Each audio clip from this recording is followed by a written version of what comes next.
کل یہ بھی جم کا بھی خرچہ ایک الگ سے آ گیا ہے. آپریشن سے بچے ہوتے ہیں, عورتیں اتنی چوڑی چوڑی ہو جاتی ہیں, تو پھر جم کے ایک الگ جم کی ٹینشن ہے. وہ ٹینشن نہیں اٹھاؤ گے تو پھر الگ 20 قسم کی ٹینشن ہے. ایک آدمی میرے پاس ہے, میری بیگم جم جا رہی ہے تو اتنے 1000 روپے میرے لگ رہے ہیں. میں نے کہا بھائی اگر وہ پردے کا انتظام ہے تو بھیج دے, کیونکہ جتنے 1000 جم میں لگ رہے ہیں نا, نہیں بھیجے گا تو اس سے ڈبل دوائیوں پہ لگے گا, کیونکہ کام کاج آج کل گھروں میں ہے نہیں. پہلے تو عورتیں سل بٹا پیس رہی ہوتی تھیں, ہل رہی ہوتی ہیں, آٹا گوندھ رہی ہیں, کپڑے میں یوں یوں کر کے ڈنڈے مار مار کے کپڑے دھو رہی ہیں, ایسے ایسے رگڑ رہی ہیں. اب کیا ہے, مشین میں اٹھایا وہ بھی نہیں اٹھ رہے ہوتے, آدھا زور شوہر لگا رہا ہوتا ہے, آدھا بیگم لگا کے. آٹومیٹک مشینیں, پھر آگے مشین کی ذمہ داری ہے.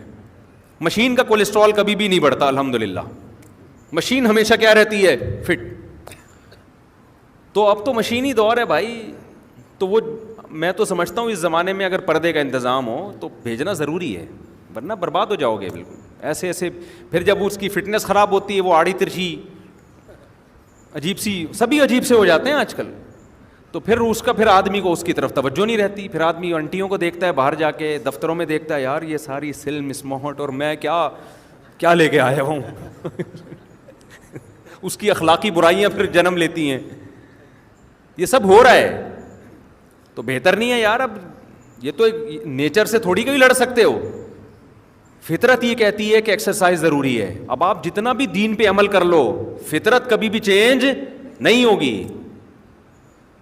تو فزیکل فٹنس کے لیے ایکسرسائز کرنی پڑے گی. کچھ بھی پہلے عورتیں کرتی تھیں, اب نہیں کرتی ہیں. یعنی پہلے تو گھر کے کام کاج میں اتنا ہو جاتا تھا, اب تو نہیں ہو رہا ہے نا. اب تو بچوں کو پیمپر جو ہے نا, وہ 24 گھنٹے پیمپر نے اس کا. ہماری مائیں تو ہمیں لے کے بیٹھی رہتی تھی واش روم میں کہ بھئی پیشاب ہوگا تو ہم بچے کو سلائیں گے. ہمیں تو پرانا زمانہ یاد ہے اپنا. آج کل تو کوئی ٹینشن نہیں ہے بھائی, پیمپر لگاؤ, وہ ساری جراثیم اور جتنی بھی جو کچھ سیوریج کا پورا سسٹم اس کے اندر آٹومیٹک لگا ہوا ہے, ٹھیک ہے نا. وہ بھر جائے تو اٹھا کے پھینکو, دوسرا فٹ کر دو. تو یہ کوئی وہ نہیں ہے. اس لیے جب آج کل خواتین جب کہتی ہیں نا ایکچولی کام بہت ہے, تو مجھے اتنی ہنسی آتی ہے کہ یار اس سے بڑا لطیفہ میں نے دنیا میں سنا نہیں. جب کوئی خاتون فون کر کے بتا رہی ہوتی نا ایکچولی میں بزی بہت ہوں, ایکچولی اتنے کام ہیں, میں اتنا ہنس رہا ہوتا ہوں, برداشت بھی کر رہا ہوں, کیونکہ میں فون پہ ہنس جاؤں تو پھر غصہ کریں گی نا کہ یار اتنی ڈھٹائی کے ساتھ جھوٹ بولتے ہوئے شرم نہیں آتی یار. کام کہاں ہے آج کل, کس کے کدھر کام ہے یار آج کل, اللہ سوائے ان خواتین کے جو بیان سن رہی ہیں, وہ بہرحال وہ ان کے بہت سارے کام ہیں. وہ پھر غصہ ہوتی ہیں, کمنٹس میں اتنی گالیاں پڑتی ہیں نا مجھے نیچے کہ میں کیا بتاؤں. کام ہے ہی نہیں بھائی آج کل گھروں میں, تو ماسیاں کر رہی ہیں سارے کام آ کے. متوسط گھرانے کے لوگوں نے بھی ماسیاں رکھی ہوئی ہیں.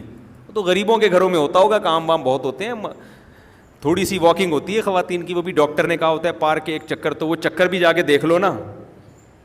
آدمی کہتا ہے بھائی ایسے 100 چکر لگانے سے بھی کچھ حاصل, ایسے وہ گاتے کرتے ہوئے جا رہی ہوتی ہے پارک میں آرام آرام سے. وہ بھی جٹھانیوں کی غیبتیں, ساسوں کی غیبتیں, اور کچھ وہی سارا, وہ بھی نیگیٹو زیادہ تر باتیں ہو رہی ہوتی ہیں. اس میں کولیسٹرول کم ہونے کے بجائے کیا ہوتا ہے, جب آپ نیگیٹو باتیں کرتے ہو نا تو ڈپریشن سے کولیسٹرول بڑھتا ہے, کم نہیں ہوتا. خیر